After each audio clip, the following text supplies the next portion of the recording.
12월이 되었는데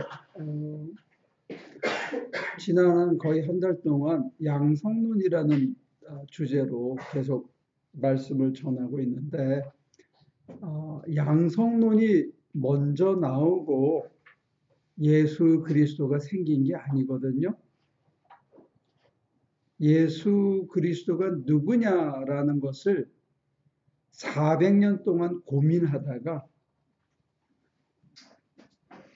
동서로 나뉘었던 서방교회와 동방교회가 정치적인 이유까지 포함해서 신학적으로 합의에 이른 게 양성론이다. 그런 얘기입니다.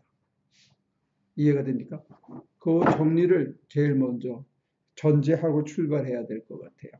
그러니까 양성론이라는 게 태초부터 뭐가 있어서 그런 존재를 만들자. 만약에 그렇게 했거나 그런 게 아니고 양성론이라는 게 먼저 있었고 나중에 예수 그리스도가 있은 게 아니고 나자렛 사람 예수가 왔는데 나자렛 사람 예수를 보고 나니까 사람들이 그가 누구지? 이렇게 고민이 된 거예요. 그 고민 중에 하나가 이 사람들한테 지난번에도 계속 얘기 드리지만 유일신 하나님 사상이 먼저 있었거든요. 하나님이 한 분인데 신자들이 하나님이라 자꾸 고백해서 마가복음에서는 예수님이 하나님이 아니다.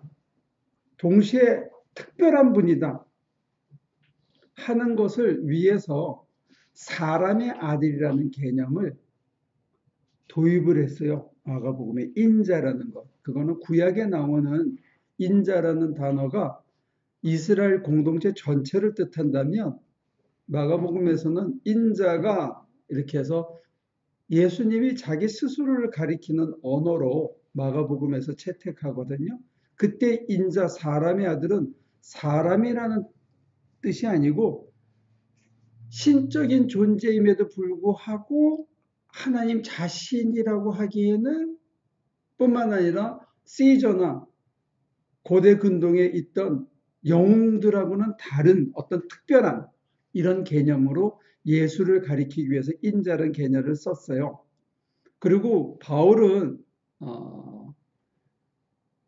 하나님과 동등하시나 자기를 주장하지 않고 자기를 비워 종의 모습으로서 죽기까지 순종하신 분이다. 이렇게 얘기하고 그러면 기독교인은 누구냐 했을 때 이제는 내가 산 게 아니라 내 안에 그리스도가 산 것입니다.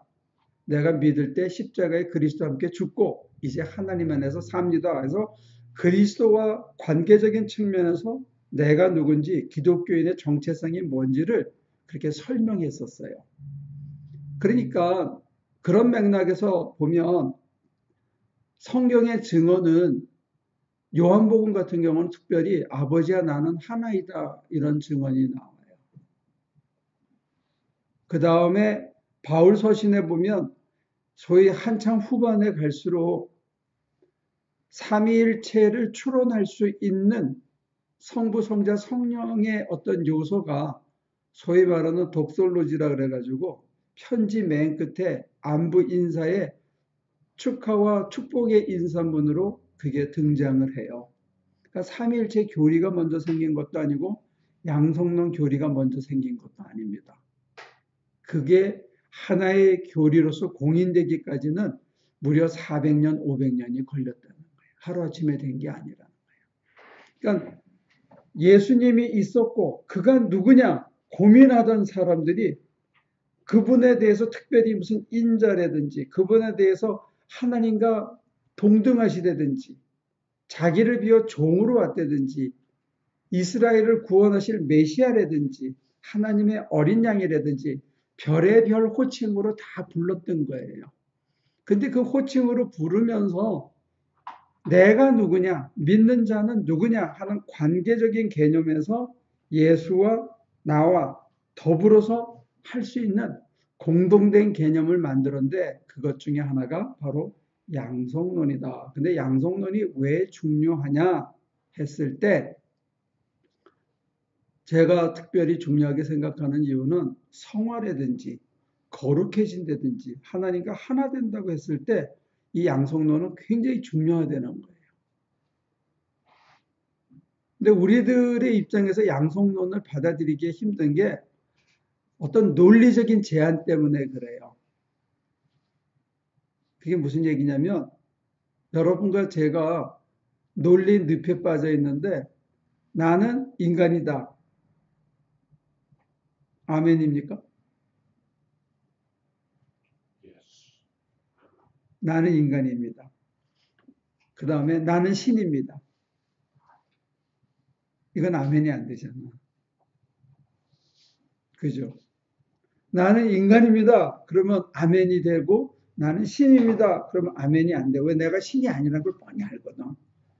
내가 얼마나 악한지를 스스로 알고 내가 얼마나 자주 자빠지는 걸 알기 때문에 나는 인간입니다. 그러면 아멘 하면서 나는 신입니다. 그러면 아멘이 안 되는 거예요. 그런데 우리가 잊지 말아야 되는 게 뭐냐면 우리가 통상적으로 생각할 때 나는 인간입니다 할 때 그 개념하고 혼동해서 내가 인간입니다 할 때 아멘 하면 그건 안 맞아요. 여기가 포인트입니다. 요 포인트를 놓치기 때문에 이게 지금 혼동이 있다는 거예요. 그리스도인의 입장에서 우리가 참 그리스도인이라면 나는 인간입니다. 이게 틀린 규정이라는 거예요. 그 부분이 이해가 됩니까?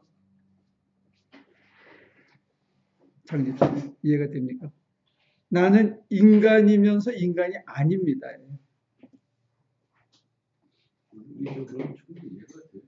논리적으로 이해가 돼요? 논리적으로만 이해돼서는 안 되지. 왜냐하면 이게 내가 누구냐는 자기 정체성의 문제거든. 내가 누구냐. 기독교인의 입장에서는 내가 누구냐 했을 때 나는 인간입니다. 그러면 아니야. 그거 틀렸다는 거예요. 성경에 근거하면 바울은 뭐라 했어요? 내가 예수를 믿을 때 어떻게 돼요? 그리스도와 함께 십자가에 못 박혀 죽고 그리스도와 함께 하나님 안에서 사는 존재예요. 그걸 교리적으로는 뭐라 그랬냐면 죄 아래 인간과 은혜 아래 인간으로 나눴어요. 그걸 부활이라고 그래요. 죄 아래 살던 인간이 은혜 안에 살아가는 거 이게 부활이고 영원한 생명을 지금 맛보고 사는 거예요. 이 부분이 우리 기독교인이 인간을 규정할 때 나는 누구냐? 죄인이라고 뒤범벅이 되어 있을 때 소위 말하는 그 인간이 아니에요. 나는 더 이상. 나는 이제는 은혜 안에 살아가는 인간이라는 거예요. 하나님 안에 살아가는 인간이라는 거예요. 근데 내가 은혜 안에 살아가고 하나님 안에 살아가려면 내 안에 누가 계셔요? 그리스도가 계셔요. 그게 임마누엘 개념이 구약의 임마누엘 개념이 기독교 안에서 확정되고 더 첨예화된 거죠. 크리스탈라이즈 된 거예요. 그러니까 내가 누구냐라고 규정했을 때 나는 인간입니다. 아니라는 거예요. 인간이어서도 안 돼. 인간에 머물러서도 안 돼. 이게 기독교인의 자기 정체성의 문제라는 거예요.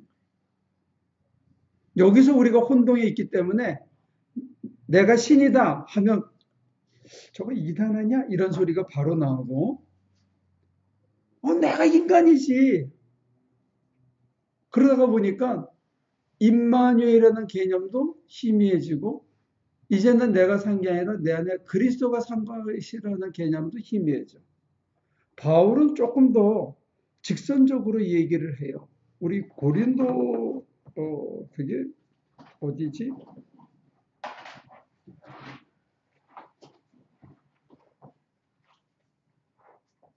고린도 후서인가요?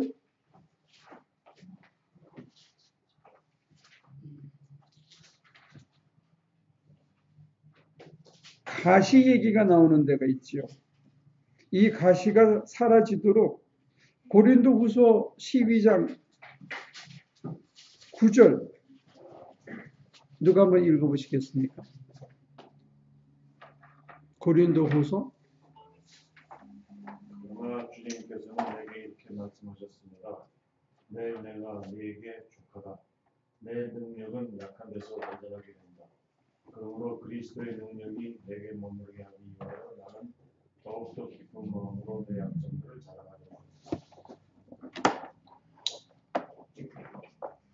나의 뭘 자랑한다고요? 약점을 자랑한대요. 왜? 왜 약점을 자랑합니까? 내가 약할 때 그때가 강화되는 거예요. 그러니까 여러분과 제가 세상에서 강하게 살려면 어떻게 해야 돼요? 응? 약해져야지. 근데 우리는 머리끄댕이를 잡아 당기고서라도 내 권리를 주장하고 싶고 한치의 양보도 할 수가 없어. 그렇잖아요? 머리끄댕이를 잡아 당기고 멱살을 잡더라도 한치도 양보하면 안 되고 당당히 맞서서 내 권리를 내가 쟁취해야 된다라고 그러는 게 맞다고 우리는 스스로 생각하고 요즘은 1등 하기 위해서 그렇게 하라고 부추기고 있는지도 모르죠. 근데 성경이 가리키는 건 뭐냐면 정말 강하게 살고 싶어? 그럼 어떻게 하라고요? 약해지려는 거예요. 그 개념이 자기 포기요, 내려놓음이요, 자기 부정이고 내가 하나님 앞에 아무것도 할 수 없다라고 빈손 들고 나가는 거고 이게 다 같은 개념입니다.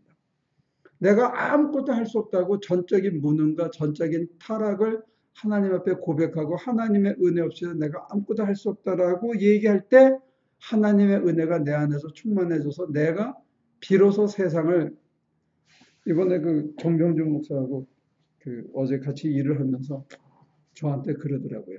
형님이 맨날 얘기하던 게 성령이 인도하시는 대로 따라간다, 따라간다 그렇게 얘기하시더니 이번에 프로그램 한 거 보니까 진짜 우리가 아무 계획도 안 했는데 끝나고 나니까 그냥 순간순간 따라가서 더 좋아진 것 같아요. 그러더라고요.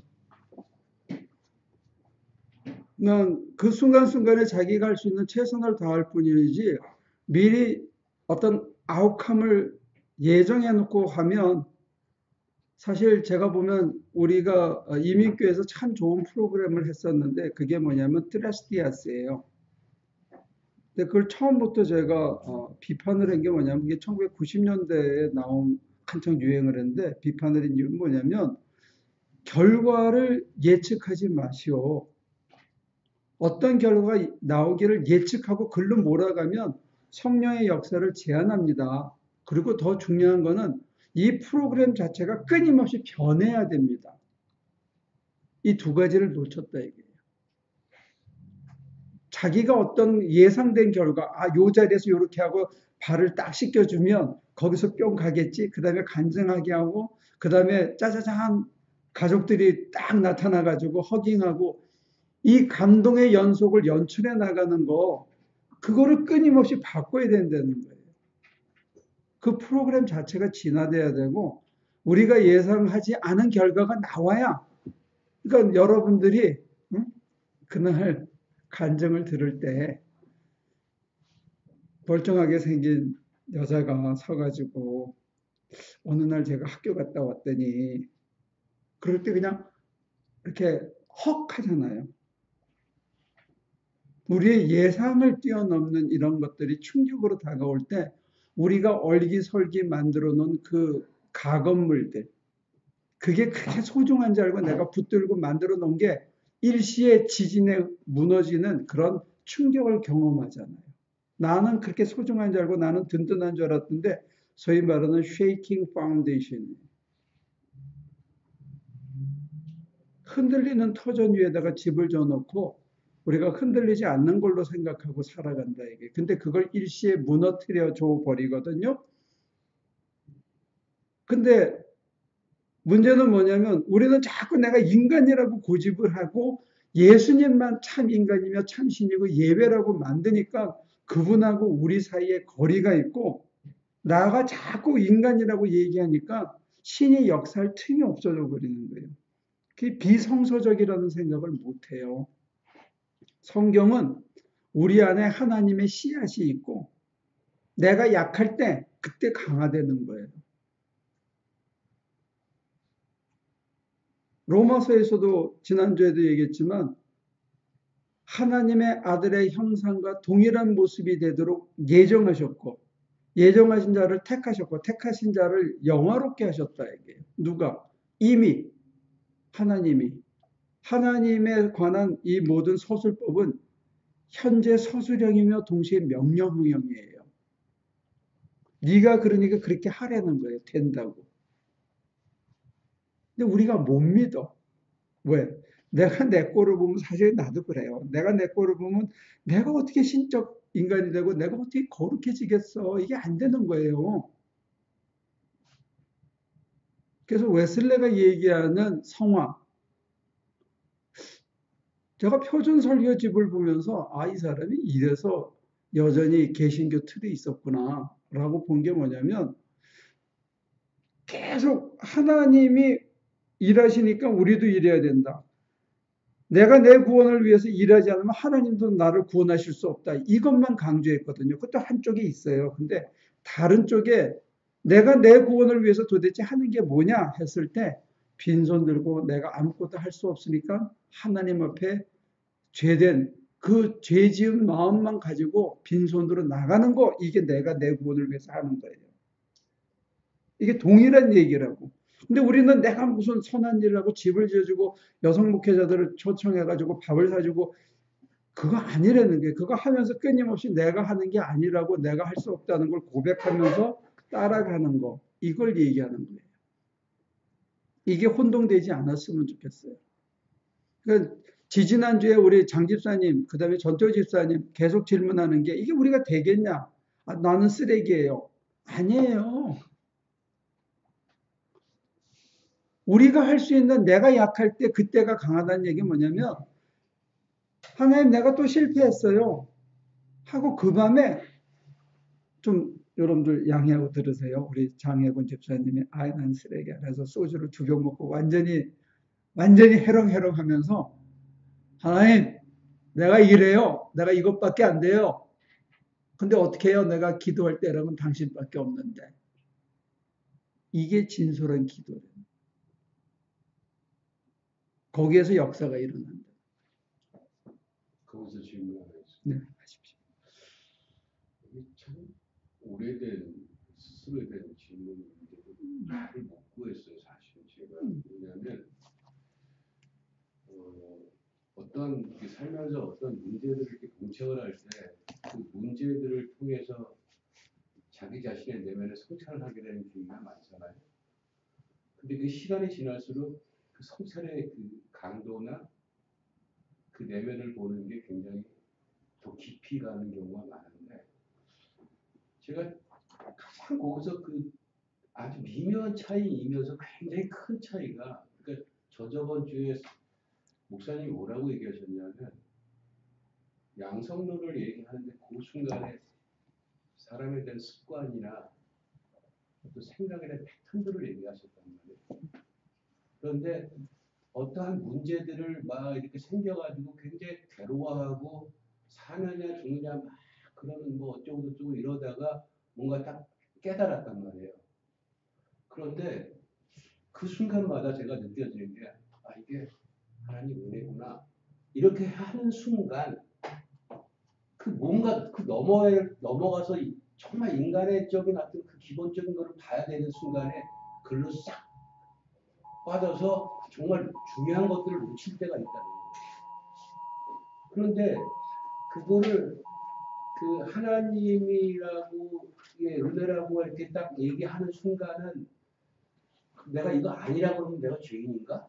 이런 생각도 또 굵고 들어오면서 사실은 그 시간이 지나다 보니까 그 너머를 봤어야 되는데 내가 그쪽으로 흘러가서 또 헤매는구나. 또 습관이 계속 반복되는구나. 이거에 대한 답을 못 찾았어요, 사실. 굉장히 중요한 질문을 한 건데 기도 생활의 가장 큰 근데 그 목사님 잠깐만요. 거기서 제가 스스로 의문이 드는 게 뭐냐면 많은 제 주변에 있는 사람 기독교인이라고 얘기하는 사람들이 그 순간에 은혜를 받아야 된다고 생각한다는 거예요. 스스로 함정에 빠진다는 생각이 맞아요. 들거든요, 제가. 그건 맞아요. 그거 아니라는 생각이 들거든요. 사실은 그거는 제 인간적인 기본적인 아예 그 바닥에 있었던 거를 자기가 꼭 확인을 했어야 되는데 아니 그게 아니고 너무 멀리 가지 말고 은혜를 받아야 된다 하고 하나님과 나를 이분법으로 만드는 순간에 잘못으로 또 빠져요. 그렇죠. 그 다음에 또 하나 실수가 뭐냐면 내가 개념 규정을 하면서 내게 임한 이것을 내가 객관화를 시켜버리는 거예요. 그게 문제예요. 그게 무슨 얘기인지 조금 더 설명을 하면 여러분들이 기도하다가 오늘은 기도가 잘 된다 하고 개념화시키고 객관화시키면서 그 개념과 내가 유리가 돼버려요. 일치의 경험이 분리가 돼버린다.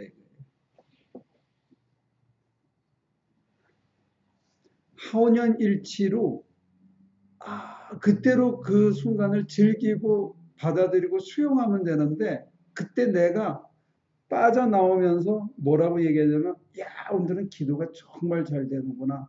은혜가 충만하구나. 내가 저거구나 하고 깨달았다고 얘기하면서 개념화시키면서 경험과 나를 띄워버리는 거예요. 그러면서 하나님과 내가 분열이 이루어지는 거예요.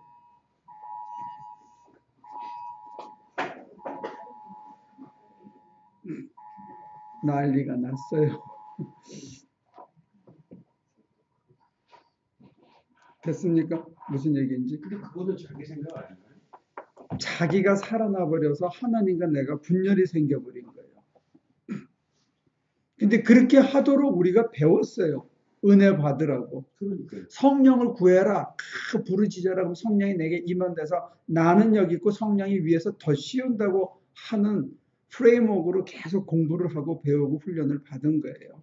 그러니까 그러고 있다가 빡 방언이 터지고 은혜 받았다고 생각하고 막 몇 시간씩 그렇게 하면서 그 상태가 혼연일체인데 나는 끊임없이 이렇게 빠져나와서 기도하는 나를 쳐다보고 있다든지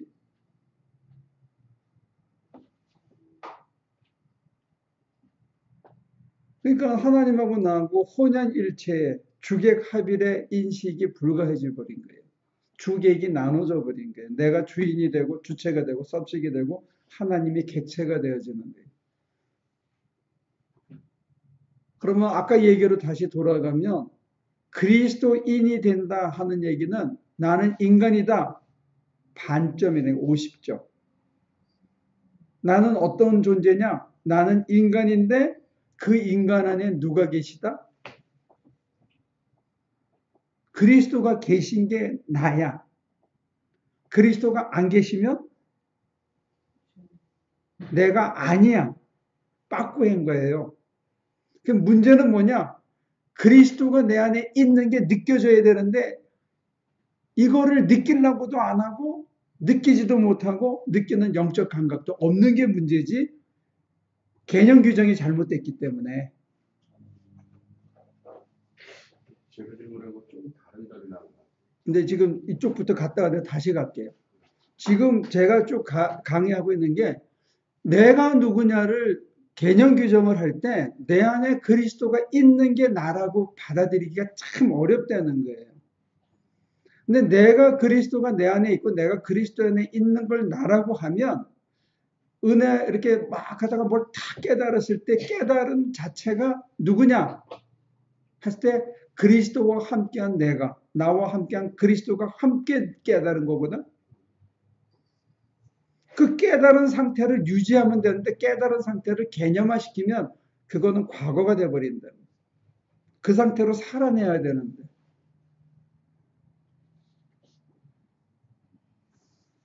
그게 습관이 되기까지 오래 걸린다는 거예요. 살아내는 게. 자꾸 우리가 개념화시켜 그래서 그거를 멋있게 말을 만들어서 다른 사람에게 알려주고 가르쳐주고 싶어하고 그걸 내가 이거야. 근데 그거는 엊그저께 얘기고 오늘은 다른 걸 또 깨달아야 돼요.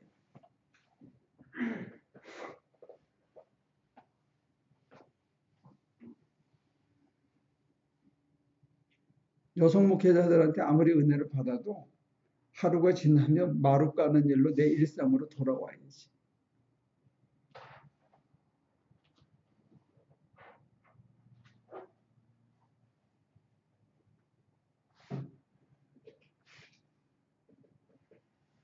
저는 지금 목사님이 이 양성론을 설명하시면서 나는 인간이다, 나는 신이다 이렇게 표현할 수 있느냐라는 그 명제 때문에 지금 되게 가슴이 답답하거든요. 근데 제가 생각한다기보다 그 양성론이라는 게 나라는 예수님을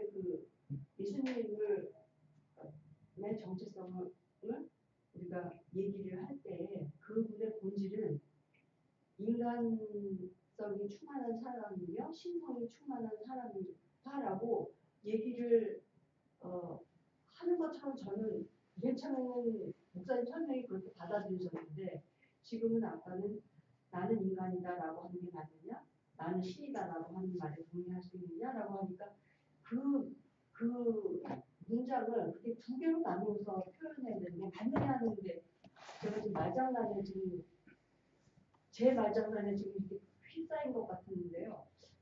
두 개념 규정 다 틀렸다는 거예요. 나는 인간이다 하는 개념 규정도 틀렸고 나는 신이다 하는 개념 규정도 틀렸다는 거예요.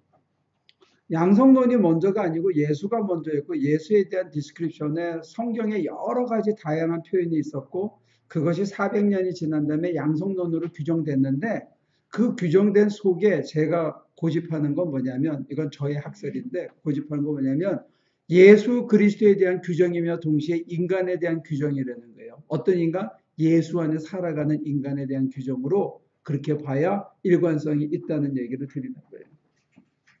그러니까 예수님만 양성론으로 설명할 게 아니라 예수 믿는 사람이라면 전부 양성론으로 설명해야 그게 성서적이고 니케아 회의에서 합의한 내용에 가깝다. 이게 저의 주장이에요.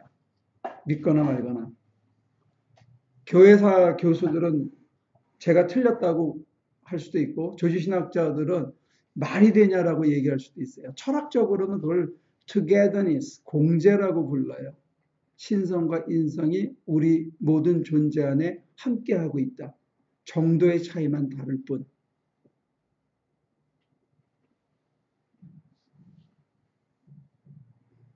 근데 우리가 기도 생활에서 제일 안 되는 게 자기 정체성에 대한 개념 규정이 안 되기 때문에 그 다음으로 진전이 안 된다 하는 게 제가 여러분들에게 가이드라인을 드리는 거예요. 내가 참 인간이며 동시에 내 안에 신성이 충만한 존재가 바로 나다 라고 이게 받아들여지지 않기 때문에 내 안에 가득하신 하나님이 안 느껴진다는 거예요.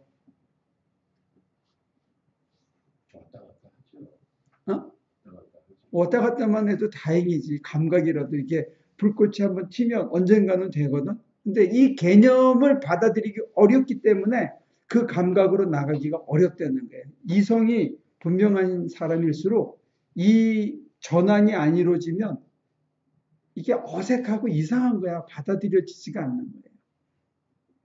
내 안에 신성이 충만한 그게 성경의 임마누엘이 그 얘기고 아버지가 내가 하나다. 아버지 안에 저들이 하나 되게 하소서. 우리 주님이 기원과 서술형으로 명령형으로 동시에 설명한 거다. 아무리 얘기해줘도 사람들이 안 받아들이는 거야. 에이, 나 같은 인간이 심지어 튤립 교리를 고백이라는 스테이트먼트로 컨페셔널 스테이트먼트로 생각하면 전적으로 타락했어. 인간이 아무것도 할 수 있는 능력이 없어. 이게 튤립 교리 두 번째거든요. 근데 세 번째는 뭐냐면 성도의 견인이 하나님이 전적으로 끌고 간대. 그러면 내 안에 누가 있어?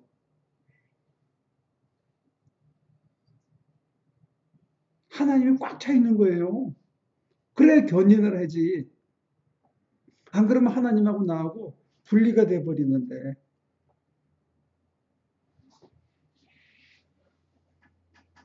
그 내가 누군지를 알아야 자기가 얼마나 소중한 일을 하고 있는데도 불구하고 소중한 일을 하고 있는지를 몰라. 자기가 그렇게 소중한 인간인데 자기가 소중한지를 몰라. 그러면 자기의 소중함을 자기 스스로 어떻게 느끼고 누리고 즐기며 살 수 있겠냐 이런 얘기입니다. 안 믿어져요? 여전히? 세다. 여러분이 센 거예요? 제가 센 거예요? 이렇게 끝까지 서로 고집하는 이유가 뭐야? 누가 안 믿는다 그랬어요. 이 표정들이 다 안 믿는 거야. 에이, 설마 내가 하나님이라고. 그렇게 믿는 사람들끼리 아이고 이 인간아 그런 건 엄청난 욕이네. 그럼요. 이 사람이 이런 그것도 욕이죠. 거 아니야. 이 그리스도의 사람이 이 그리스도가 함께하는 사람이 이렇게 그러니까 조금 100번 양보하면 그리스도가 나와 함께 하신다. 이거는 믿어요? 그건 어떻게 믿지? 그 신기해. 이게 교육이라는 게 참 무서운 거야. 언어 장난이거든요. 그리스도가 나와 함께 어떻게 함께? 내 옆에, 내 안에, 내 위에, 내 등 뒤에. 설명 못해. 근데 함께 하시는 건 확실해요? 그러면 조금 더 쓰세요. 옆에 있다고 하지 말고 속에 있다고도 생각해 보라 이거예요. 속에 계시면서 내 생각을 주장하기도 하고 내게 설득하기도 하고 나를 이끌어 가시기도 하고 내가 고집하면 잠깐 멈추시기도 하면서 한 덩어리가 되어진 그 상태가 내가 가장 강하다. 내 인생에 있어서. 그때가 내가 제일 일체에 자족할 수 있는 나다. 누가 뭐라고 찔러도 내가 흔들리지 않고 와서 바꾸자 그래도 나 안 바꿔. 이거 참 중요한 일 나 맡겨서 나 지금 이거 하고 있어. 그 문제는 뭐냐면 여러분들 각자도 지금 내가 할 수 있는 가장 소중한 일을 여러분들이 스스로 발견하지 못한 거 이게 문제가 되는 거예요. 인간이 가치가 없는 게 문제가 아니고 문제의 해답이 전혀 딴 데 있을 수 있다는 걸 얘기 드리는 겁니다. 내가 누구냐를 규정하는 게 달라짐으로 인해서.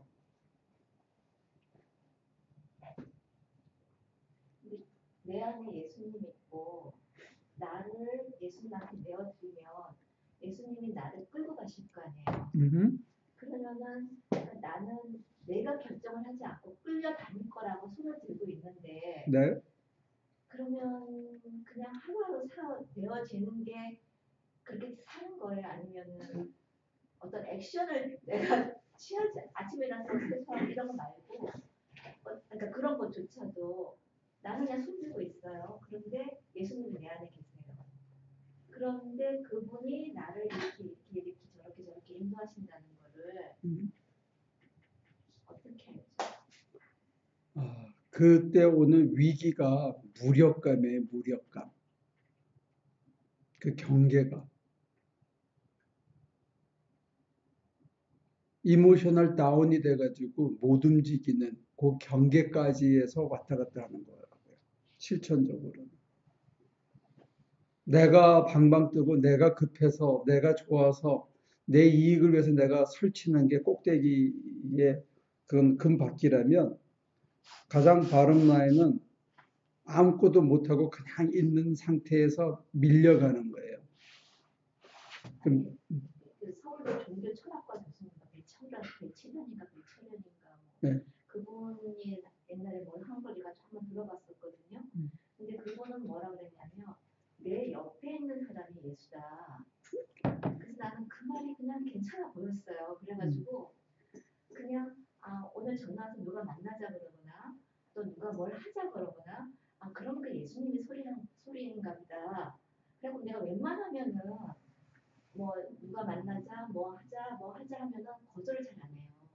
그런 걸 마리아 콤플렉스라고 그래요. 성모 마리아라고 스스로가 성모 마리아인 줄 착각하고 사는 거예요.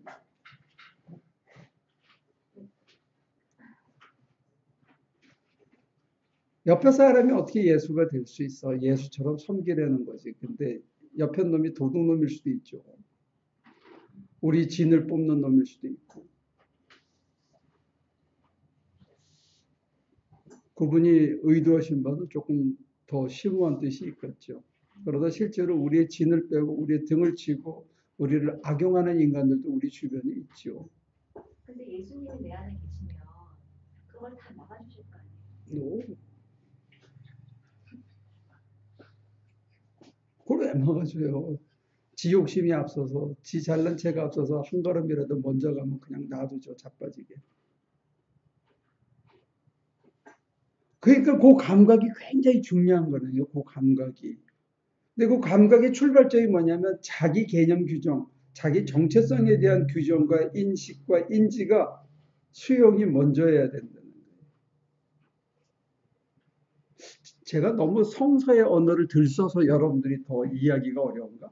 평상의 단어를 써서? 가끔 그럴 때 있어요. 그래? 제가 너무 평범한 단어를 많이 쓰지 않나요? 저만큼은 제가 느끼는 개인적인 거는 평범한 단어는 가끔 나오시는 거예요. 아, 그래?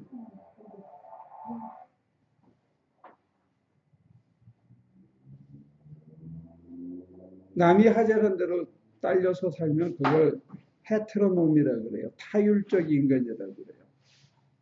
근데 성경을 읽고 많은 사람들이 하는 게 성경대로 산다는 거는 수동적으로 사는 거다. 맞는데 그 사람들이 생각하는 성경대로 산다는 건 뭐냐면 눈 감고 이렇게 해가지고 몇 장 몇 절 여기 있네. 아 그래 오늘은 이렇게 살아야지. 그런 거 아니라는 거예요. 아니 그냥 예수님을 따라하는 사람들이라면 인생을 주님이 앞서가기 때문에 우리가 따라가는 거다. 말은 맞는데 주님이 앞서가는 게 보이냐고요. 보이니까 아니 믿으니까 그렇게 따라가는 거잖아요. 믿는다고 말은 하는데 느껴지지도 만져지지도 발자국도 안 보이고 내가 끌려가고 있다는 자의식도 없는 상태로 말로만 믿고 말로만 따라간다고 하지 실제로 나한테 그런 스피리추얼 센시티비티가 있냐 이게 영적 감각이. 그거 없다고 어떻게 인정하세요? 아니 나는 있다고 부정하는 것도 아니고 있냐고 물어보는 거라고요. 그 사람이 또는 스스로가 그게 있으면 그건 fine 그렇게 가야 된다 이거죠.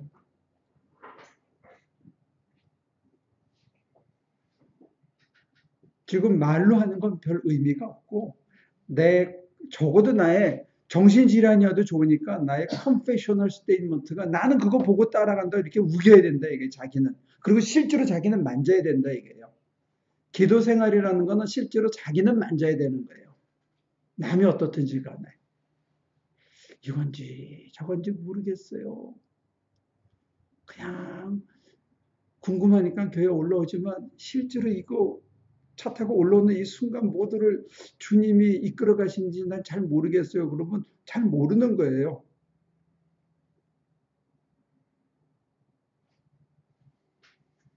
많은 선배들한테 이렇게 물어보면 그냥 신앙생활은 배워지는 대로 사는 거래요.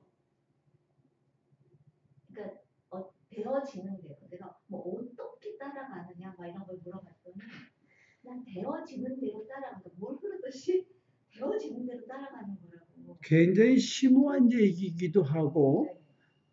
실제로 그것을 감각하거나 자기가 또는 그 감각하는 바를 후배들에게 가르쳐 줄 수 없다면 그 스테이트먼트는 굉장히 무책임하기도 해요.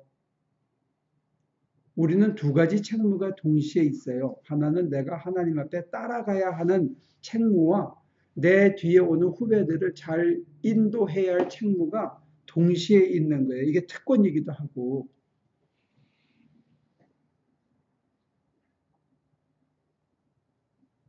근데 목욕을 하는 순서가 옷을 먼저 벗고 물을 끼얹고 비누칠을 하고 씻고 그 다음에 다시 새 옷을 갈아입는 게 샤워하는 순서인데 샤워 어떻게 해요? 그러면 그럼 몰라? 가서 씻어 엄마. 물 틀고 씻으래. 오케이? 그 순서를 문자적으로 생각해서 물 틀었어. 가서 들이밀어. 그러면 맞냐고요. 그걸 가르쳐 줄 수 있어야 된다는 거예요. 후배들한테. 물 틀고 씻지. 그럼 물 닫고 씻나? 신앙생활 그냥 따라가는 거고 하나님이 하시게 하는 거 다 맞죠. 그럼 구체적으로 어떻게 하는 거야? 그게 뭐야? 하우투는 안 가르쳐 줘. 내가 보면 해본 적이 없는 거예요. 해본 적이 있는 사람은 절대로 그렇게 얘기 못 한다고.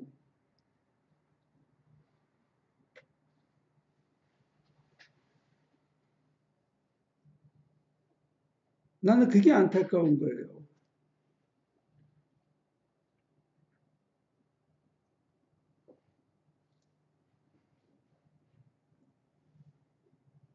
해본 적이 있는 사람은 이렇게 가르쳐 줘야 맞아요.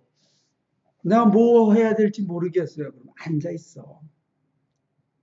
몇 시간이고 앉아 있어. 앉아서 뭐 어떻게 하라고. 졸리면 자고 눈 뜨면 또 하나님 생각하고. 실업자의 좋은 점은 뭐냐? 시계가 마냥 열려 있다는 거예요. 마냥 앉아 있어. 수업하고 뭐고 그냥 하나님만 바라보면서 하나님만 생각하면서 앉아 있어. 그럼 아까 우리 장 집사가 얘기한 것처럼 뭐가 확 깨달아져. 그럼 어떻게 되냐? 그거 버려. 그거 따라가면 안 돼. 이거 해본 사람은 그렇게 가르쳐 줘야 돼요. 그거 홀딱 받으면 또 넘어져. 달콤하면 빨리 버려. 지지난주에 내가 그랬지. 계속 치라고. 다 버려. 하나님 이거 좋은데요. 내가 그렇게 됐으면 좋겠어요. 그거 버려. 다 버려. 그러면 맨 마지막에 뭐가 턱 하고 오느냐? 그거 하면 쪽팔리는데요. 이걸 내가 하나님을 믿고 따를 거냐 말 거냐가 자기 가슴에 온다 이거예요. 그걸 내가 저 약하니까 도와주세요. 할게요. 할 수 있게 도와주세요. 하는 마음으로 그거를 향해서 나가면 그 다음에 고개 지나면 다음 칸으로 그 다음 칸으로 맥히면 또 마냥 앉아있는 거야. 1시간이고 2시간이고 오늘도 음식 갖고 나서 11시부터 계속 5시까지 안 잡혀서 계속 앉아있는 거예요. 한 몇십 년을 기도했는데 안 잡히면 또 앉아있는 거죠. 어떻게. 근데 목사님처럼 왜 저희들은 못 앉아있을 거라고 생각이 드세요?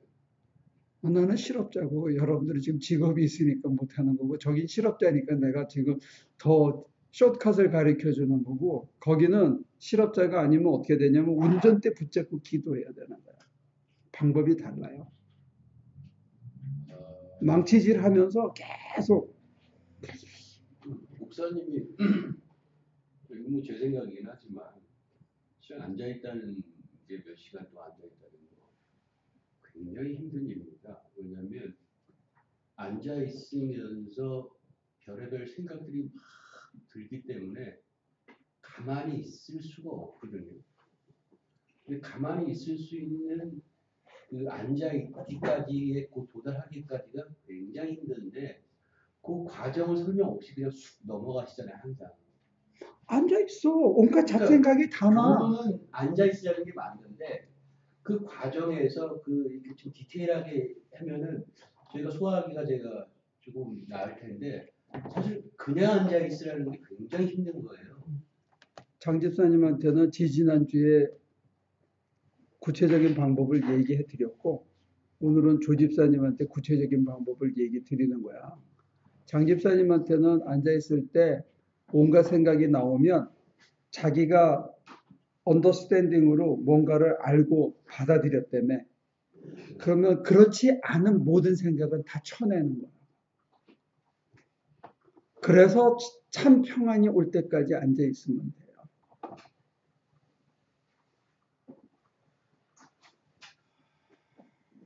그리고 지금 조 집사님한테 드리는 어드바이스는 뭐가 떠오르면 일단은 무조건 버려. 아무리 달콤해도 다 버려. 왜?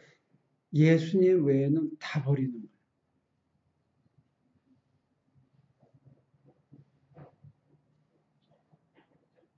그래서 예수의 아픔과 십자가가 딱 내게 주어지면 너무 힘들어. 할 수가 없어, 내 힘으로.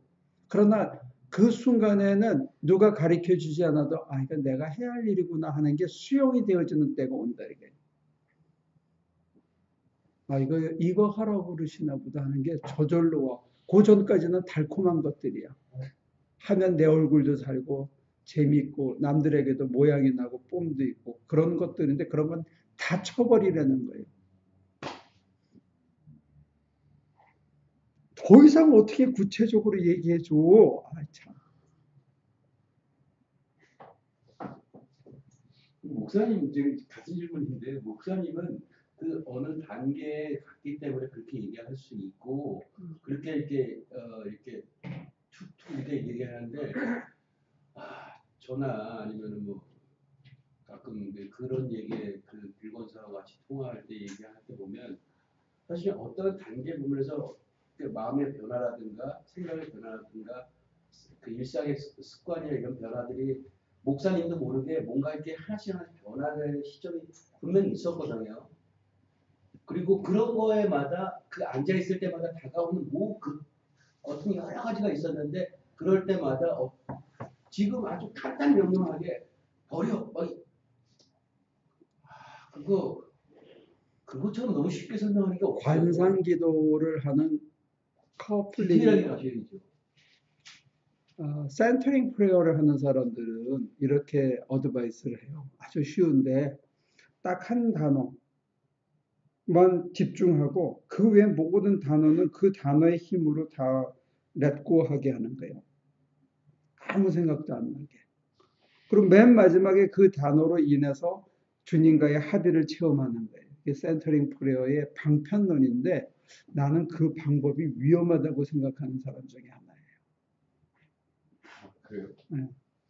렛고 하는 것까지는 좋은데 하나를 붙들고 있다는 거에 나는 수긍할 수가 없어. 붙든다면 온 몸과 마음 전체로 하나님만 사모하는 것 외에는 다 렛고하든지 아니면 전적으로 하나님 외에 모든 거는 다 렛고하고 다 흘러가게 하든지 아주 심플한 방법이에요. 몸을 씻는 거는 비를 샤워를 맞으면서 구석구석 씻는 거잖아. 다. 그리고 자기가 깨끗하다고 생각할 때까지 씻는 그것 말고 더 디테일한 방법은 없는 거예요. 그러면 근데 우리가 원하는 거는 팔을 6번, 돌려서 7번, 안에는 3번, 4번, 이거를 자꾸 원해. 근데 그거는 거기에 갇혀요. 그냥 계속 물을 맞으면서 내가 완전히 깨끗해졌다는 감각이 있을 때까지 닦고 비누칠하고 씻고 계속 물을 충분히 받는 거 말고는 길이 없는 거지.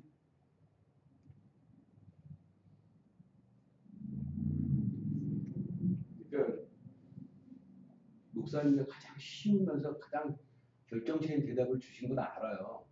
그리고 그거밖에 없다는 것도 알겠고요. 근데 끊임없이 제가 저의 오랜 습관이면서 생각의 패턴이 계속 고정화되는 것 중에 하나가 무슨 생각이 들거나 뭐 어떤 일이 생기면 항상 하는 습관이 있어요. 뭐냐? 왜? 끊임없이 묻는 거예요, 저한테. 계속. 왜? 그래서 그걸 해결될 때까지 1년이고 2년이고 3년이고 생각들을 쭉 끌고 가는 거예요. 바울의 표현대로면 강하게 살라고. 그러니까 사실은 그게 제가 제일 힘든 부분도 있는데 근데 내가 약할 때 강해진대잖아요. 자의식이 약해질 때, 자기 주장이 약해질 때, 자기 애착이 약해질 때, 내가 나라는 자기 어떤 얼굴 세움이 체면이 약해질 때, 그때 내 안에서 그리스도가 강해져. 그러면 내가 더불어 강해지는 거예요. 내 인생이. 그래서 우겨쌈을 당해도 망하지 않고 죽은 자 같으나 남을 살리는 자고 환난이냐 기근이냐 핍박이냐 매맞음이냐 공고냐 생명도 죽음도 나를 그리스도의 사랑에서 끊을 수 없다. 이게 바울의 외침이죠. 우리가 그렇게 가면 그 다음에 뭐가 있냐? 일체 자족이 있는 거예요. 빈해처나 부해처나. 나는 그 목사님들이나 여러분들이나 자족하며 살았으면 좋겠다는 게 저의 바람이에요. 아, 좋다. 사는 게. 가진 거 없어도, 주머니가 비어도, 남의 옷을 빨아 입어도, 교인이 많이 안 나와도, 사람들이 너 뭐하냐? 뭐라고 놀려도 나는 좋아. 내가 좋아서 하는 일을 하는 거예요. 그 여자 목사님들이 저한테 그러는데, 여자 목사님들 전체가 강성도 목사가 행복했으면 참 좋겠다고 그러면서 저보고 이걸 왜 하냐? 그러면서 자기들이 봤을 때는 분명히 좋아서 즐기면서 하는 것 같다는 게 신기하다는 거예요. 그 선교를 아니 그분들 모시고 이거 이번에 네. 지가 좋아서 하면 됐지. 지 인생 좋아서 살면 좋잖아요. 괴롭게 사는 것보다. 사는 게 좋아요? 조 집사님은 사는 게 좋습니까? 그래서 맨날 자기한테 물어봐야 돼. 아, 좋다. 진짜 좋냐?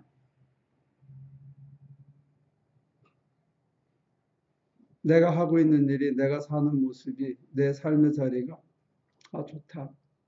이 정도면 좋거다. 그래서 한 걸음 더 나가면 남한테 도움이 되는 인간이 되면서도 좋다. 나도 살고 남도 살리면서 사는 게 좋으면 좋다. 지 하나 위해서 박박거리며 살면서도 사는 게 늘 긴장이고 늘 불만이고 늘 아쉽고 누구 이 사람 저 사람 꼬투리 잡고 핑계대고 그러면 뭐하러 그러고 사냐 이거지.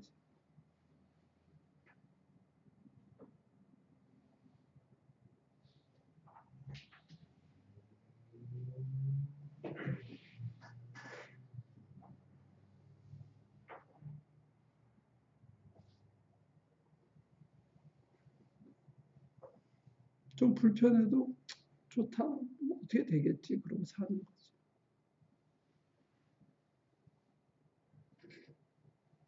그게 복음이에요. 그게. 가장 큰 문제는 유지가 안 된다는 거예요. 맛을 보면 그 다음에 또 할 수 있어요. 자빠졌다가. 그리고 계속 하시면 스팬이 줄어요. 그리고 이 높낮이도 줄어요. 그러면서 점점 평정심이 생기는 거죠. 업앤다운의 폭과 스팬이 점점 짧아져요. 잔잔한 파도는 끊임없이 있죠, 인생에.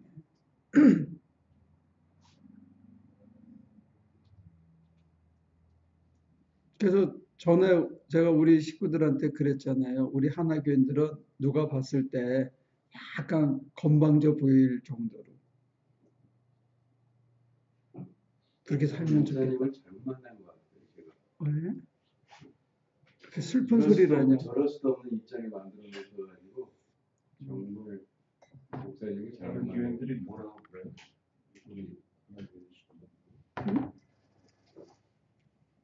우리 제일 놀란 거는 권사님들, 전도사님들이 오시면서 다 자기 할 일을 딱딱 맡아서 하시는 걸 보면서 주일날 교회 와서 각자가 자기 일을 다 맡아서 탁 나눠서 하는 걸 보면서 뭘 자기가 해야 되는지 아는 교인들 같다. 그래서 저가 조금 이제 질문하기가 좀 그런 게 가난하게 사는 거 있잖아요. 가난해요. 목사님 쓰신 거 제가 읽어봤는데 근데 이제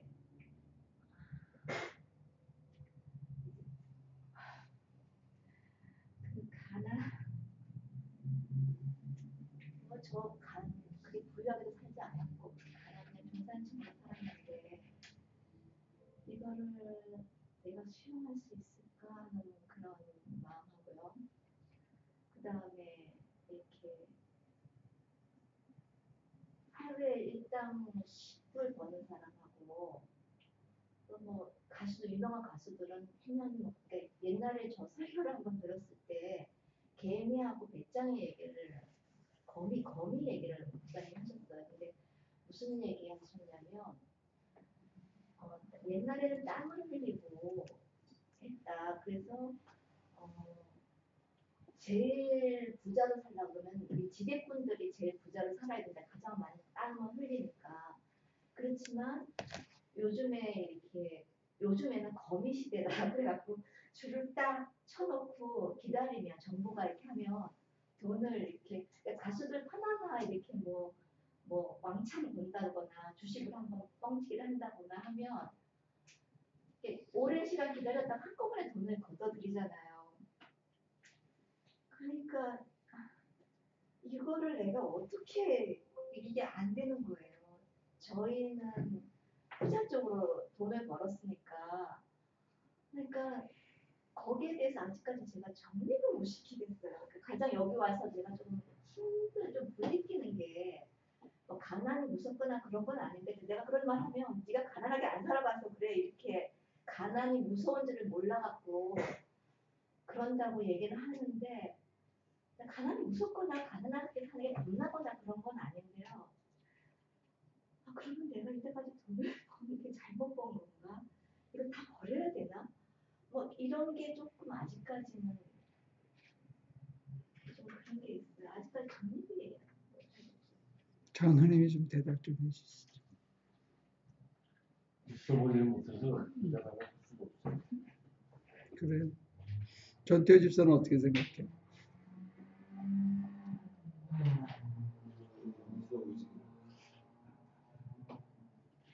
아니 저가 지금 이따르고 그러는 게 아니에요. 우리도 그러는 게 아니고 이때까지 우리는 버는 방식이 그냥 투자해놓고 버는 투자 쪽을 택했잖아요. 그러니까 거기에 대해서 약간의 이렇게 안 좋은 마음도 있고 또 어떤 분은 그렇게 번 사람들은 뭐 옆구리를 트고 항상 흘려보내야 된다 뭐 이런 말씀도 하시고 그랬는데 그것까지는 인정하겠는데 그러면 나 어떻게 살라고 막 이런 아직까지 그런 게 조금 근데 이 교회에 오시면서 가장 큰 시작이 그거거든요. 그리고 실제로 저희 교회에 다녔던 분 중에 한 분이 그것 때문에 굉장히 고민했던 분이 계세요. 그리고 그분이 저한테 얘기하셨던 것 중에 하나가 왜 크리스천은 가난해야 되느냐.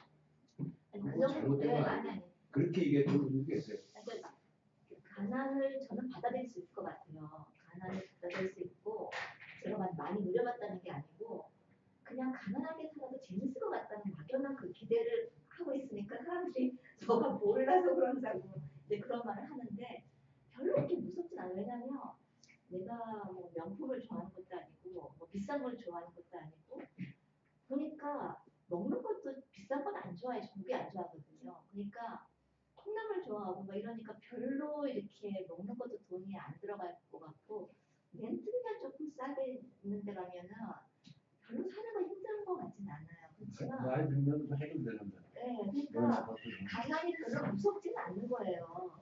무섭지는 않은데 근데 그럼 어떻게 살으라고 이거 다 던져버리라고 막 이런 그런 거는 아직까지 좀 모르겠어요. 잘 모르겠는데 저희 교회 시작이 뭐냐면 제 생각엔 네.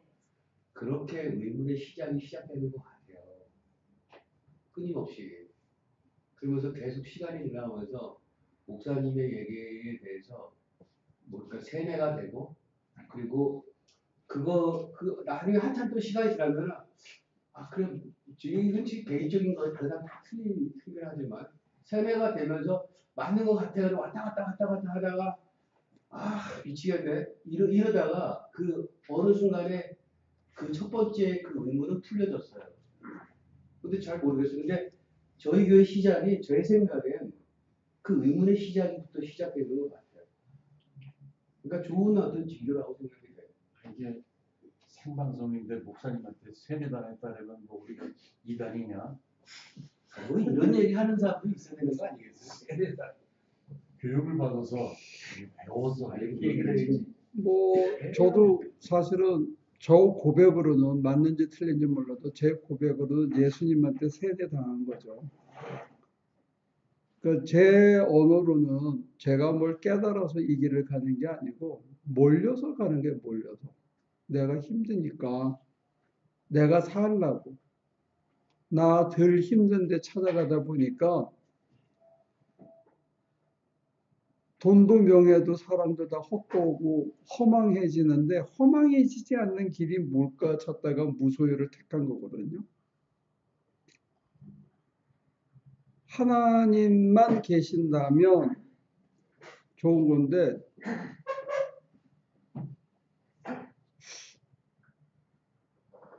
그러니까 가난하게 살면 불편해요. 많이 불편해요. 누굴 도와주고 나면 은행에 바운스 나가지고 카드 제때 못 갚으니까 맨날 인터레스트 높고 그 레이 차지 내야 되고 그런 거 연속이죠.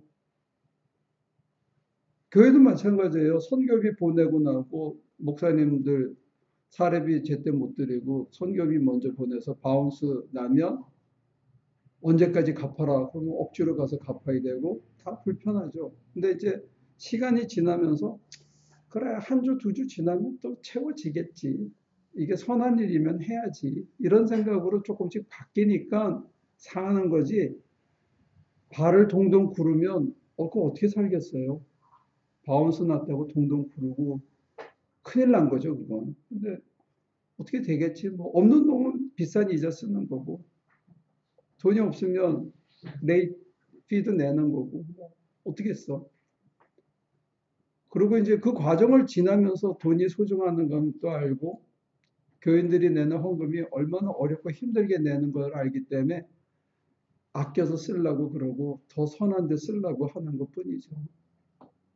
돈은 밸류 뉴트럴입니다. 만약에 악의 근원이다고 웨슬레도 그렇게 극단적으로 얘기했는데 돈이 사람을 자고하게 만들기 때문에 자기가 인생을 계획하게 하기 때문에 돈이 있으면 그런 유혹이 있다는 거죠. 마약도 나쁜 거지만 마약이 없으면 병원의 수술이나 환자들이나 치유가 어떻게 가능하겠어요? 통증 완화제로서 마약은 절대적으로 필요하죠, 병원에서. 그거를 쾌락을 위해서 쓰기 시작하면서 인생이 소위 말하는 셀프 디스크립션을 만들면서부터 인생이 막가는 거죠. 돈 버리지 마세요. 아직 때도 안 됐고 하나님이 때가 되면 필요하시면 필요한 만큼만 주시고 저가 왜 가난하게 사느냐? 솔직하게 얘기하면 돈이 안 보여. 돈이 저를 피해 다니는 거예요. 저도 한때는 오퍼상도 한 적이 있고요. 대학 마치고 대학원 다니고 할 때. 그리고 가난한 유학생 시절을 끝난 다음에 아시안센터 원장할 때는 초봉이 45,000불이었어요. 20년 전에. 20년 전에 45,000불이면 꽤 큰 돈이지 않나? 근데 그렇다고 해서 집을 사야 되는데 거기 있는 분이 집을 덜렁 샀어. 근데 어느 날 소방서에서 연락이 왔어요. 앞마당에 풀이 지나치게 자랐으니까 언제까지 안 자르면 뭐 퍼블릭 액션을 취하겠다. 그러니까 무슨 얘기냐면 뒤로 들어가서 그라지 도어 찡 누르면 열리면 차 대고 응접실에 앉아가지고 뭐 하나 먹고는 자고 또 아침에 또 나가고 이러니까 앞마당에를 내가 안 나가본 지가 몇 달이 된 거야. 자기 집이라고 갖고 있으면서. 그러니까 소유가 사람을 행복하게 만드는 게 아니다는 생각을 하게 된 거고 몰리니까 그거 없이 교회에서 자면서 기도하다가 하나님이 내 안에, 내가 하나님 안에 들어가는 우연찮은 경험을 하게 된 거죠. 물론 그 전에 하나님이 만유에 계신 그런 체험들을 여러 차례 하지만 정말로 갈 곳이 없어서 교회에서 자고 있는데 그때 내 심장 안에 하나님이 들어오고 하나님이 그 무한하신 당신 품으로 이끌어 가시는 그런 체험이 있으니까 부도 빈도 그게 별게 아니다는 게 제가 컨펌이 먼저 된 거죠. 그러니까 우리 개신교의 방식은 처음부터 스님이나 신부님들처럼 무소유를 해라. 그리고 출발하고 이게 출발점이 다른 것 같아요. 사람마다. 하다가 보니까 끌려간 거고 끌려가다 보니까 그 자리에서 그거 없어도 되고 이번에 여사 목사님들이 오셔가지고 그랬다는데 우리 강 목사님은 옷 입은 게 참 이상하다고 이게 다 언밸런스라는 거야. 그래서 누가 제 가까이 와서 이렇게 태그를 봤어. 보더니 브랜드인데 굉장히 낡았다고. 그래서 이제 나중에 누가 얘기를 했나 봐. 저거 우리 그 누구 주는 물건 들어왔을 때 거기서 골라서 빨아서 입고 다니시는 거라고. 그랬더니 이제 자기들은 이해는 가지만 제가 코트 앤 코트 얼굴은 멀쩡하게 생겼는데 영사가들 있죠. 얼굴은 멀쩡하게 생겼는데 입고 다니는 행색은 전혀 이게 맞지가 않다는 거예요. 뭐 그랬거나 말거나 두 번만 빨아 입으면 전혀 근데 이게 처음에 입을 때는 어색해요. 근데 이제 그런 것들에 구애받지 않고 누가 뭐라는 게 구애받지 않으려면 내 머리로 아무리 내가 지금 불행하고 괴롭고 힘들고 하고 막 짜증을 내더라도 이게 더 들어가서 여기까지 간 다음에 내가 지금 만족하고 행복하다는 걸 무너뜨리지 않아야 된다는 거예요. 여기에 들어오면. 장집사가 막 고민하고 어쩌고 하는데 그게 다 털하고 아무리 고민하고 여기까지 갔을 때 내가 예수로 인해서 행복하다 하는 거는 무너지지 않아야 자기가 가는 이 삶을 계속해서 갈 수 있다는 거예요. 근데 그 눈으로 보면 돈이고 명예고 학벌이고 내가 아는 거고 그런 게 다 사실은 그리고 진정한 거룩이라는 거는 섬김에 있고 무릎을 꿇고 남의 발을 씻어주거나 누구를 도와주는데 무릎 꿇고 마루 까는데 거룩이 있다라는 게 저의 실천적인 깨달음이죠. 저한테는. 그리고 저도 이제는 노동하는 게 무서워요. 왜냐하면 마음껏 하고 나면 아프거든. 이제는 아파. 그 승질대로 해야 되는 대로 막 하고 한 닷새 하고 나면 하루는 아파. 못 움직이겠어. 이거를 막 한 3주, 4주 하고 난다면은 그 다음에는 아파요. 내가. 목사님이 사랑이 많아지셔서 교인들을 사랑하기 위해서 이렇게 아프십니다. 장로님도 아프죠. 교인들이 다 아니 이게 장로님도 아프죠. 나도 아프죠. 감사합니다. 이제는 전에는 그렇게 무덤치고 와서도 꼼지락꼼지락 뭐 컴퓨터도 하고 뭐 그러면서 12시까지 꼭 채우고 자고 그랬는데 이제는 갔다 오면 밥 먹어. 그리고 쓸데없이 새벽에 일어. 더 피곤해. 막 2시에 일어나. 어쩌고. 그걸 갱년기 불면증이라고 그러는데요. 불면은 안 해. 60대까지 저는 목사님은 금요일날 새벽에 깨면 그분이 깨시는 줄 알고 노안이지. 기도하는 아니라 저랑 비슷해요.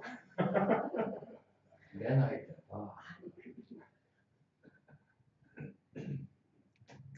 제가 권면 드릴 수 있는 거는 자기가 미리 계획을 짜지 않는 게 좋겠다는 그런 권면이에요. 때가 이르면 거부할 수 없는 힘이 다가오고 그것을 순응해 가는 게 신앙이 아닌가. 신앙은 이런 거다가 아니고 신앙은 각자의 그게 신앙의 여정에 따라 다 다른 모습으로 다가오는 게 아닌가 싶어요.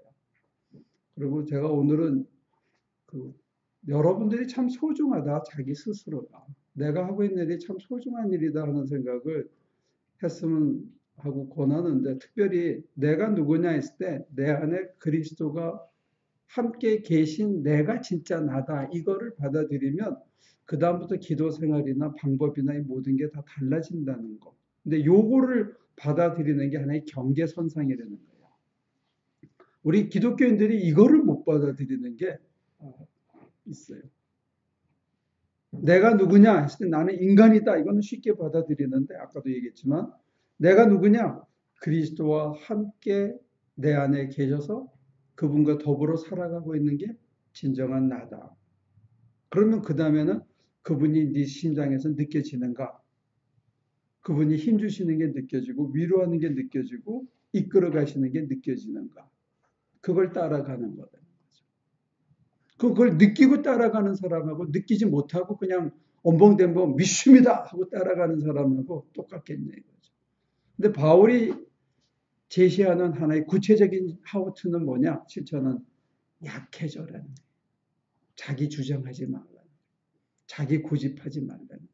자기 기호를 내세우지 말고, 자기 체면을 내세우지 말고, 자기 생각을 내세우지 말고 약해지라는 게, 그때 그리스도가 강한데, 근데 그리스도는 우리를 짓밟거나 종처럼 부리거나 로봇으로 만들거나 기계로 만들지 않고 우리를 더욱 풍성케 해주시더래요. 그래서 내가 신음할 때 그 신음 소리 나지 않게 더 해주고, 내가 기뻐할 때 그 기쁨이 더 유지되도록 해주시는 이 연합적인 작업이거든요. 근데 여기에 대한 신뢰가 없는 거야. 감각도 없고.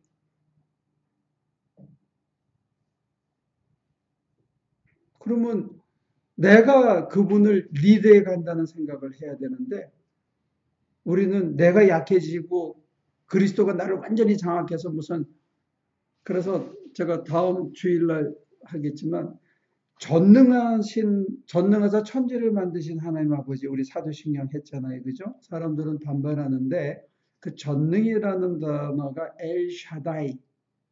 샤다이라는 게 뭐냐면, 이렇게 억누르고 파괴하고 파멸하다는 뜻도 있지만, 그 샤다이의 뜻이 어머니의 가슴이래, 가슴.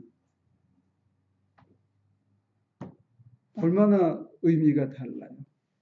엄마의 가슴이 전능한 거야. 엄마의 가슴이 공포를 몰아내. 엄마의 가슴이 두려움을 물리치고 모든 외적으로부터 나를 보호하시는, 이게 이스라엘의 관계적인 개념인데, 우리는 헬라 철학의 전능, 올마이티, 영어로 번역하면 힘이 넘쳐서 모든 걸 다 하실 수 있는, 이런 식으로 개념이 호도되고 있는 거예요. 그러니까 이스라엘 사람들이 생각한 게 종교적인 천재성을 갖고 있는데, 엄마의 가슴을 전능으로 표현했다는 거야. 얼마나 멋있어. 안 멋있어요? 누가 표현했다는 거예요? 이스라엘 사람들의.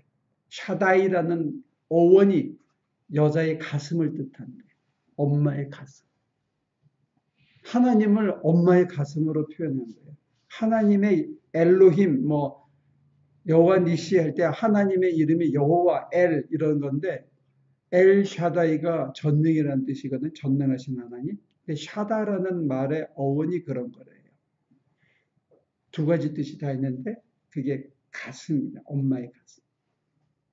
진짜 종교적인 천재들이야. 하나님은 그런 분인데, 우리는 하나님은 무슨 두들겨 패고 힘이 넘쳐서 우리를 꺾고 하는 게, 지난주에 보니까 유인이가 두들겨 맞아가지고 울고 있더라고. 그러니까 눈물 닦아주고 엄마가 안아주니까 또 그쳐. 그게 전능이에요. 그게 전능이에요. 공포와 슬픔과 분한 걸 한꺼번에 녹여 물려쳐버리는 거예요. 엄마는 그렇게 해주시잖아요. 하나님이 우리한테 그렇게 하신다는 거예요. 근데 우리는 무슨 기계적으로 로봇 마징가 제트처럼 하나님을 자꾸 기대하는데 아니라는 거예요. 그래서 바울은 그렇게 얘기하죠.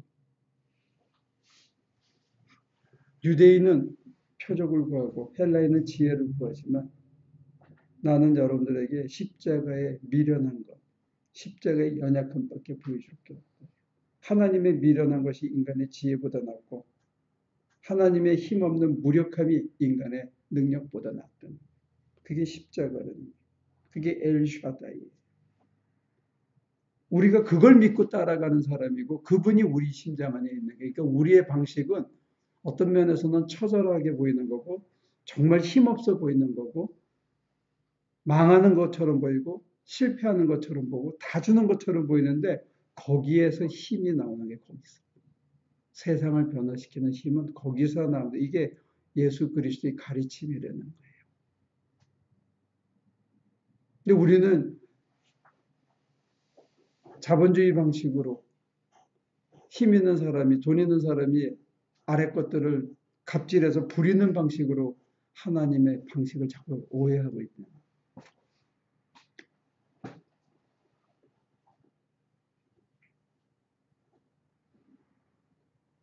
이기려고 그러지 말아. 참집사도 그냥 쳐줘. 그러게요. 하자는 대로 다 해줘도 절대 손해 안 나. 조금 천천히 가면 되지 뭐.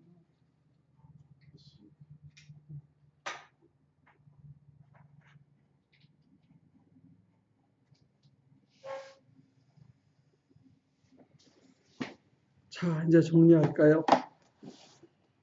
한 가지만 좀 예.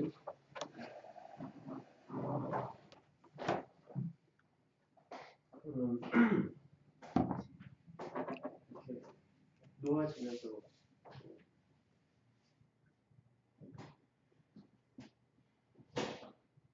나라고 생각했던 것들이 하나씩 흐려지고 없어지고 하는 것 같아지면서 느껴지는 무력감은 어떻게 극복하는 게 좋을까요? 그 무력감이 아까 맨 처음에 바람 라인이라고 그랬죠. 자기 상실인 것처럼.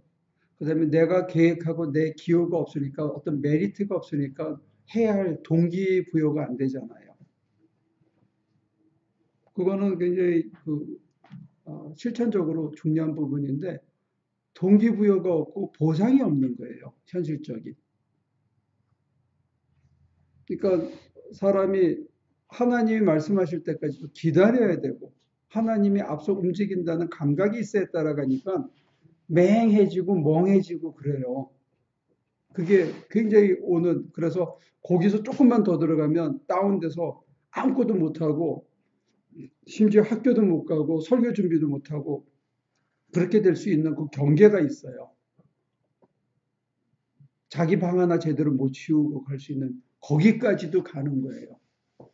근데 거기까지 따라가는 것도 믿음이에요. 하나님이 하실 때까지 나는 앞서지 않겠다는 것도 믿음이라는 거예요.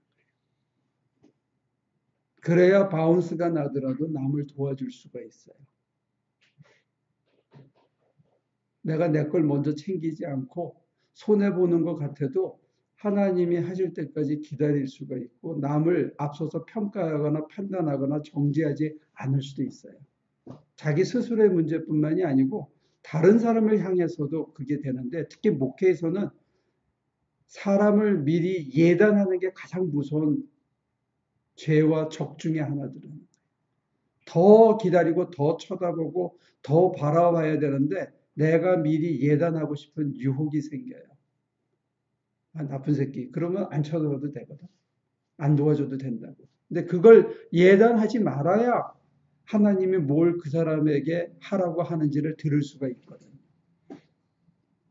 그리고 내가 미리 앞서서 이거 할까 저거 할까 막 초조하게 사람이 주저하거나 초조해질 수 있는데 무력의 경계선까지 가지 않으면 초조와 불안 때문에 시달리게 되는 것 같아요. 그러니까 무력을 두려워하실 필요는 없을 것 같아요. 거기 가서 이제 정말 힘이 없고 자기 주장이 없고 메인바가 없으면 후 불면 후 부는 게 느껴지고 후 부는 쪽으로 가볍게 움직일 수 있다. 가벼워져야 되는 거죠. 붙든 것도 없어야 되고 주장하는 것도 없어야 되고 움켜쥔 것도 없어야 되고 그때까지 참고 기다리는 것도 믿음이라고 봐요. 일반 사업에서는 어떻게 할지 모르겠어요. 그렇지만 목회는 그렇게 하는 것 같아요. 네, 그런 상실을 한번 겪고 나고 그리고 그 안에서 더 감각이 예민해짐을 느끼고 그 안에서 뭐 채워주심이나 이끌고 가심을 경험하고 나서 동기부여를 하게 되는 일들이 생기고 뭐 내가 계획해야 되거나 내가 결정해서 끌고 가야 될 일이 생기게 되면 유혹이죠. 이게 컨트롤하기가 쉽지 않아지더라고요. 왜 어렸을 때 잘 못 살아서 배골 맞던 사람들이 금식하기가 더 힘들다고 하셨던 적이 있는데 그런 것처럼 그런 무력이나 상실을 한번 겪고 나니까 오히려 이제 내가 내 의지로 무언가를 할 수 있는 일들이 생기면 그거를 붙잡고 싶다거나 거기에 의지하고 싶다거나 그런 마음들이 생겨나는 게 있는 것 같아요. 유혹이라고 생각해요. 아, 그게 유혹이라고요? 네. 내가 앞서고 싶은 거, 내가 그쪽으로는 다시 가기 싫은 거. 근데 그게 거꾸로 얘기하면 신뢰가 부족하기 때문일 수도 있어요. 정말 믿으면. 그리고 한편으로는 좀 깡다구가 필요한데 사람이 쉽게 죽지 않는다. 하나님이 쉽게 포기하시지 않는다. 거기에 대한 신뢰와 깡다구가 있으면 설마 죽으랴. 지금보다 더 나빠지게 하겠냐. 그리고 따라가보는 거죠. 그런 느낌이 드는 것 같아요. 상황적으로 이게 어떻게 할 수 없을 때가 생겨서 반강제적으로 그런 상황에 처해서 어쩔 수 없이 경험하는 것과 이제 그냥 일상에 올라와서 이런저런 유혹들이나 전에 겪었던 상황들과 동일한 상황이 나한테 왔을 때 이전과는 다르게 내가 내 걸 먼저 가는 게 아니라 의지하고 갈 수 있게 되는가 그런 연습이라든지 그걸 처음에는 몰려서 전태호 집사도 지난주에 얘기한 게 몰려서 하는데 멀쩡한 사람들이 몰리기 전에 그거 누가 하겠냐 하는데 그건 실천적으로는 그게 더 정확한 보고일 수 있어요. 경험적으로는. 근데 한번 그걸 겪은 다음에는 다시 그 자리에 가지 않고자 하는 것도 참 중요한 것 같아요. 하나님께서도 그 자리에 또 가길 원하시는 것 같지는 않아요. 그래서 그 전에 알람이 계속 울리고 알러트가 주어지죠. 그래서 그쪽으로 가지 않게 이끌어 가시니까 예민하게 영적 감각을 키워서 따라가면 좋은데 그러다가 설령 자빠지고 자기 주장에서 넘어지더라도 포기하지 말라 이거예요. 잘 안 죽으니까 다시 일어서면 되는 거고 또 할 수 있게 그리고 그런 실패가 사람을 사실은 참 겸손하게 만들어줘요. 겸손하게. 내가 참 별게 아니구나. 그러니까 내가 지금 이룬 게 하나님의 은혜지 내가 성취한 게 아니니까 다른 사람들 앞에 잘난 체 못하게 되죠. 여러분과 제가 다 잘났는데 잘난 체 하면 우리가 배우고 익힌 걸 다른 사람한테 전달 학습이 안 돼요. 사람들은 잘난 체 하는 사람이 일러주는 정보는 받고 싶어 하지 않거든요. 그런 면에서 하나님께서 실패를 허락하시더라도 우리가 넘어진 자리에서 굳이 자기가 미리 포기해야 할 이유는 없다고 생각해요. 그리고 이제 영적 감각이 좀 늘어나면 내가 이렇게 조금 더 가면 안 되지. 여기에 느껴져요. 그리고 얼러트도 생기고.